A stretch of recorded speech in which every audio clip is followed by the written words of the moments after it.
इस वीडियो में आपको जो भी बताने वाली हूँ ध्यान से देखना, क्योंकि आपके इस वीडियो में 12 नंबर पक्के होने वाले हैं।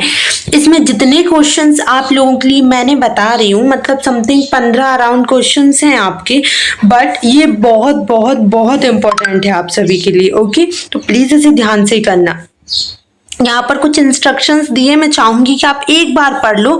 देखो, ये आपके लिए इंपॉर्टेंट है, बस इसीलिए दे रही हूँ, बाकी आपकी मर्जी, आप जाना चाहें जा सकते हैं, इसमें आपका ही फायदा है। ठीक है, अब आपको फर्स्टली यहाँ पर देखने को मिल रहा है कि ब्लूप्रिंट में प्रश्न क्रमांक 11 में क्या होता है, आपके दो दो अंक के कुल 6 प्रश्न आते हैं और यह भाग परीक्षा की दृष्टि से बहुत इंपॉर्टेंट होता है। मैं एक बात बता दूं, जरूरी नहीं है कि प्रश्न 11 में आ रहा है, हर बार पैटर्न चेंज होता है, 11 का कहीं 26 कहीं कुछ, तो ऐसा ना समझे। लेकिन हाँ, ये बिल्कुल डेफिनेट चीज है कि पोइट्री सेक्शन आपका और प्रोज सेक्शन। चलिए शुरू कर। देखिए, यहाँ पर लिखा है some important question with their answers, में क्वेश्चंस एंड आंसर्स सारे इंक्लूड किए गए हैं। ठीक है, फर्स्ट क्वेश्चन देख लो भाई, आ लेटर टू गॉड में से लिए गए हैं, बहुत ही छोटे छोटे क्वेश्चंस हैं और इस बार बोर्ड एग्जाम्स में डेफिनेटली आएंगे। What did Lencho hope for, Lencho किस चीज की आशा कर रहा था? So Lencho hoped for a good harvest, the crops only needed some rain. बस इतना सा आंसर है इसका, जो कि 2 नंबर का। इस बार डेफिनेटली है कि ये क्वेश्चन आपके बोर्ड एग्जाम्स में छपेगा, 101% बिल्कुल ट्रस्ट है, विश्वास है कि बिल्कुल आएगा। क्वेश्चन नंबर 2 देख लो भाई, हु और what did Lencho have faith in, what did he do? कौन एंड लेंचो को किस पर और क्या विश्वास था और क्या हुआ? Lencho had faith in God, पहले क्वेश्चन का answer, and he wrote a letter addressed to God asking for 100 pesos to buy and for seeds। यहाँ पर देखिए, यहाँ पर बोला जा रहा है आपका कि लेंचो जो है उसको भगवान पर विश्वास था, उसने एक लेटर लिखा था एंड जिसमें उसने मेंशन किया था, एड्रेस किया था, मतलब भगवान से जो है मांगा था। कितने पैसे मांगे थे? 100 पीसोस मांगे थे खाने के लिए और कुछ अनाज के लिए, ठीक है, बोने के लिए खेत को। Who read the letter, letter किसने पढ़ा? So the post master read the letter. यहाँ पर हु की जगह पे आपको द पोस्ट मास्टर का यूज करना है। Question number 4, what made Lencho angry, Lencho को एंग्री किसने कर दिया था? तो he was angry because he had demanded 100 pesos and he got only 70 pesos. Nelson Mandela long walk to freedom. अब आप यहाँ पर से थोड़ा सा हटा देना, मैंने पूरा बोल दिया, यहाँ तक आपका ये इसका आंसर यहाँ तक है। इसमें ये बोला जा रहा है कि वो जो है ही वॉज एंग्री, वो बहुत ही क्या था, गुस्सा था, क्योंकि ही हैड डिमांडेड 100 पीसोस, उसने डिमांड करी थी कि हमें 100 पीसोस चाहिए, लेकिन उसे सिर्फ 70 पीसोस मिले थे।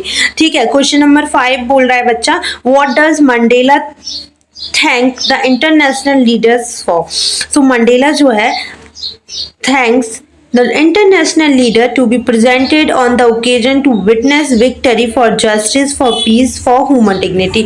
तो वो जो है सारे जो अंतर्राष्ट्रीय नेता आए थे और बहुत ही महानुभाव जो आए थे इस ओकेजन पे, इस इस जीत की खुशी, एक तरीके से जीत का साक्ष्य बनने के लिए आए थे। जो जीत थी जस्टिस की, शांति की, मतलब न्याय की और आपकी ह्यूमन डिग्निटी की। ठीक है, तो इस प्रकार से आप, मतलब वो इसलिए कर रहे थे कि वो वहाँ पर प्रेजेंट हुए, वो उस ओकेजन में आए और इस बहुत बड़ी जो जीत हुई है उनकी, उस पर वो साक्ष्य बने सारे। ठीक है, आई विटनेस बने।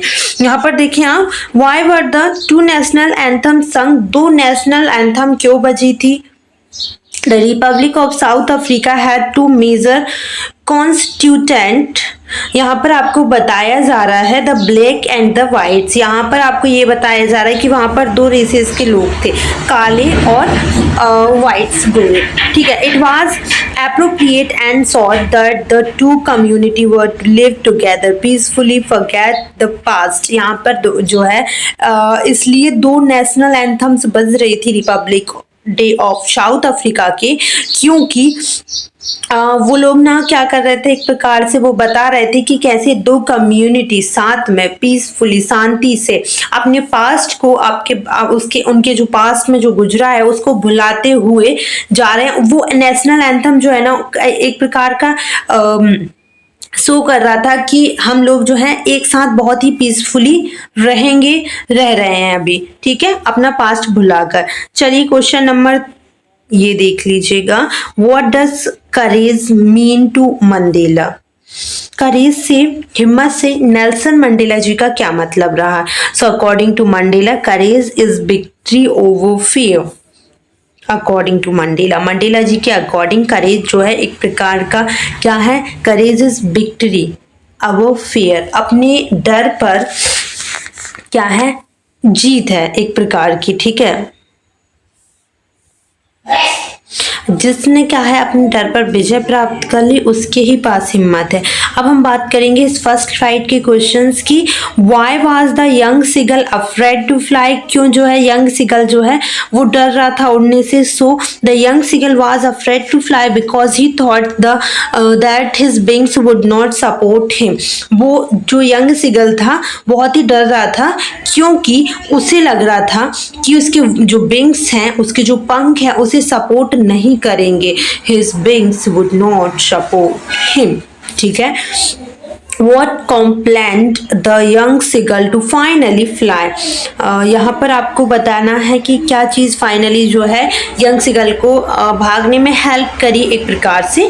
So the sight of the compelled him to make a desperate attempt to fly at this moment, his hunger overpowered his fear। तो यहाँ पर बोला जा रहा है कि जो फिश का मतलब एक प्रकार से उसको जुनून टाइप का पागलपन, बिकॉज वो मैडन था, वो भूख की वजह से बहुत ही परेशान था वो, एंड उसे बहुत तेज भूख लग रही थी। तो वो जो डेस्परेट चीजें थी उसे अटेम्प्ट करने के लिए, फ्लाई करने के लिए वहां पर जब उसने अटेम्प्ट किया तो वो the site of the fish, ठीक है, उसके कारण एंड उस मोमेंट में उसका जो हंगर है, मतलब जो उसकी भूख है, ओवरपावर्ड हो गई थी उसके फियर पे, डर से भी ज्यादा वो हो गई थी, है ना।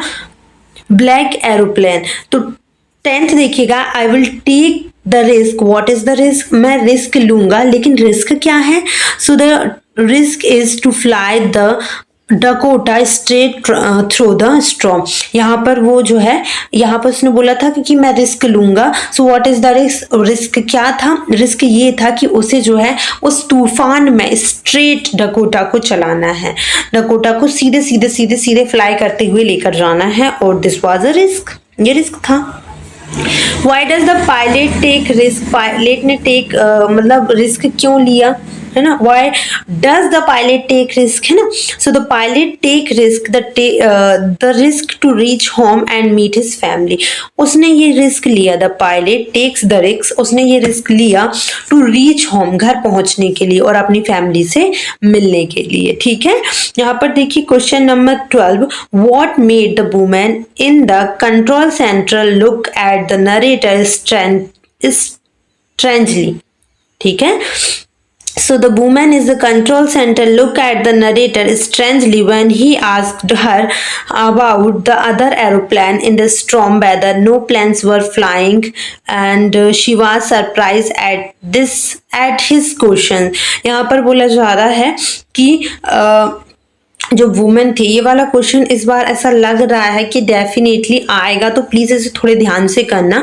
सो जो वुमेन थी कंट्रोल सेंटर में, वो उसे क्यों ऐसे घूर के देख रही थी, look at the narrator strangely, बहुत ही वियर्ड तरीके से, बहुत ही अजनबियों की तरह क्यों, मतलब बहुत ही लाइक रूखा और अलग सा व्यवहार क्यों कर रही थी, और इस तरीके से क्यों उसे देख रही थी, है ना। तो वो उसका कारण ये था, पहले तो आपको पूरा यही का यही लिख देना है, the women in the control centre look at the narrator strangely, यहाँ तक आपको वही का वही कर देना है।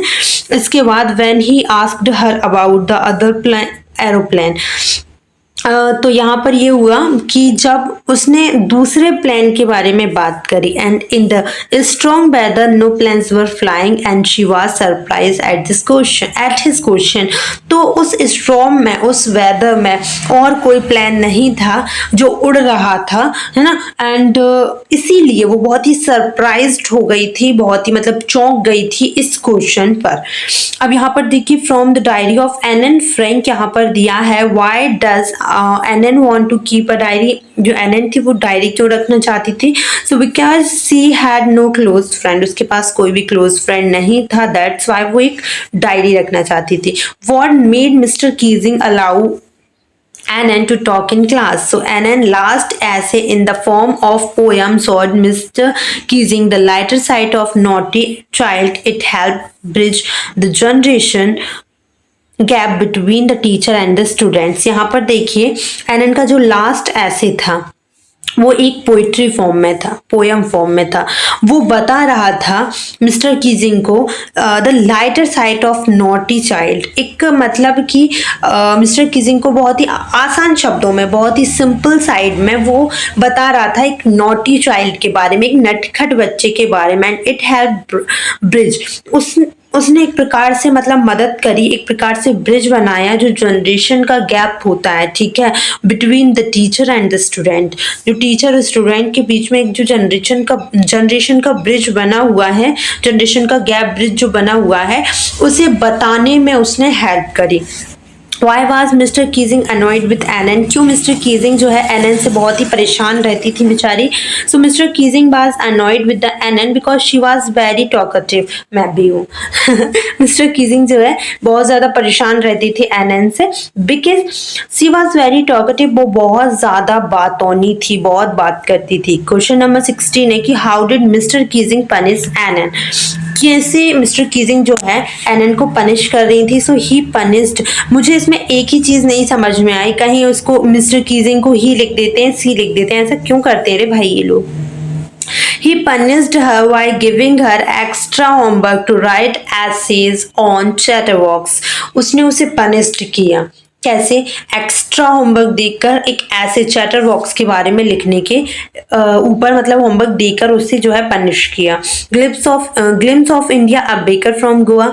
इससे बहुत सारे क्वेश्चंस हैं जो बहुत इंपॉर्टेंट है, एंड मोस्टली जो है ये नॉस्टलिंग वाला जो है मुझे इस बार लग रहा है नॉस्टैल्जिक वाला जो है बहुत ज़्यादा इंपॉर्टेंट लग रहा है। They are nostalgic about their old Portuguese days. बहुत याद करते थे आई थिंक।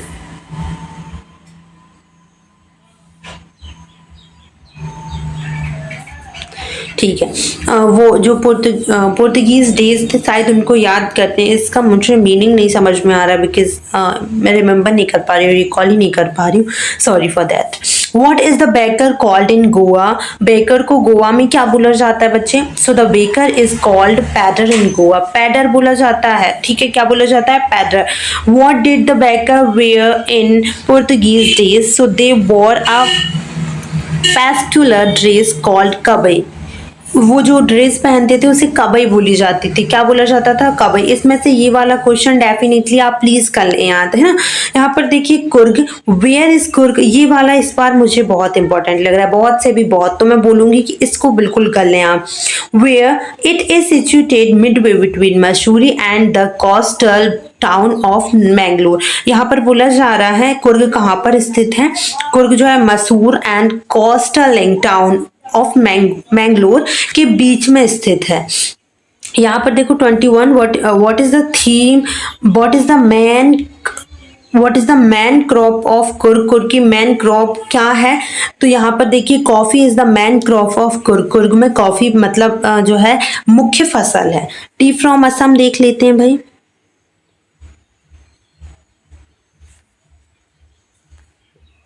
चलिए 22 देखिए, why was Rajvir excited to see the tea garden? ये थोड़ा इंपॉर्टेंट है ना। Rajiv was excited to see the tea garden because he had never seen a tea garden before. यहाँ पर आप कह सकते हो भाई कि राजीव जो है बहुत ज़्यादा एक्साइटेड था टी गार्डन को देखने के लिए, क्योंकि उससे आज से पहले tea garden he had never seen a tea garden before, उसने पहले टी गार्डन देखे ही नहीं थे।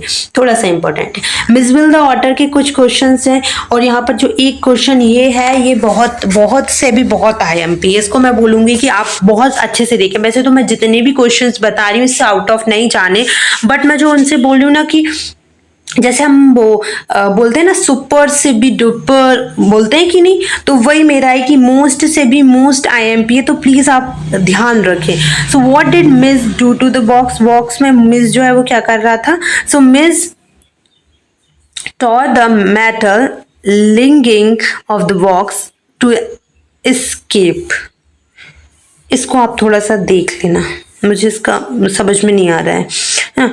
Madam writes the bus, what was Valli's favourite pastime? Valli का फेवरेट पास टाइम क्या था भाई? So Valli's favourite pastime was standing in the front door of the house and watching what was happening in the street outside, है ना। तो यहाँ पर बोला जा रहा है कि बली का जो है फेवरेट पास टाइम की अगर हम बात करें तो फ्रंट डोर पे खड़े हो जाना, मुख्य द्वार पर जो है सामने के द्वार पे खड़े हो जाना अपने घर के, एंड देखना कि क्या हो रहा है स्ट्रीट पर, कौन सी बस आ रही है, कौन सी बस जा रही है, उसका फेवरेट टाइम रहा है। द सरमन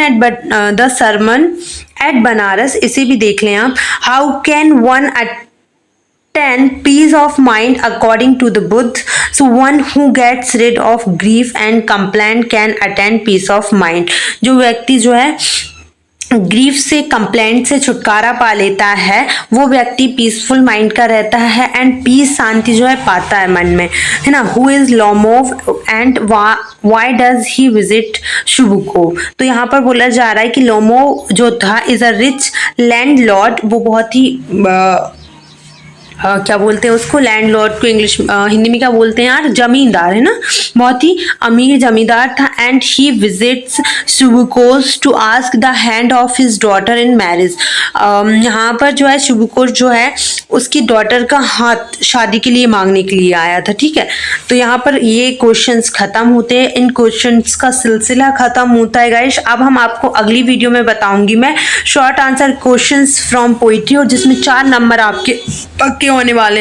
मैं आपको बता दूं, ये मतलब जो बच्चे सोचते ना कि पास कैसे होना है 10वीं क्लास में, मैं उनसे रिक्वेस्ट करूंगी बस आप लोग इतना कर लीजिए, आप पास हो जाएंगे, ठीक है। एंड मैं चाहती हूँ कि आप बहुत अच्छे नंबर लेकर आए। इससे वैसे तो इससे आउट ऑफ तो आएगा नहीं, बट आप लोग प्लीज इन क्वेश्चंस को अपने फ्रेंड्स के साथ शेयर करना एंड इनको कर लेना, कहने का मतलब है, ठीक है। आउट ऑफ नहीं आएगा, लेकिन आप करें जब, तो करते हो नहीं हो फिर बोलते हो मैम आया तो है नहीं, ऐसा वैसा, है ना। रिव्यू हम आपको मैं पेपर के बाद दूंगी कि मैंने जो पढ़ाया था वो आया है या नहीं आया है, ठीक है। Thank you so much for watching this. अगर कोई भी प्रॉब्लम रही हो तो प्लीज़ मुझे बताना कमेंट सेक्शन में, एंड मेरे टेलीग्राम चैनल को जो है सब्सक्राइब कर लेना, ज्वाइन हो जाओ, वहाँ पर जो भी चीज़ें रहेगी IMP वहाँ पर डेफिनेटली शेयर होंगी, ठीक है। फिर चाहे कॉपी हो, केंद्र हो, प्रैक्टिकल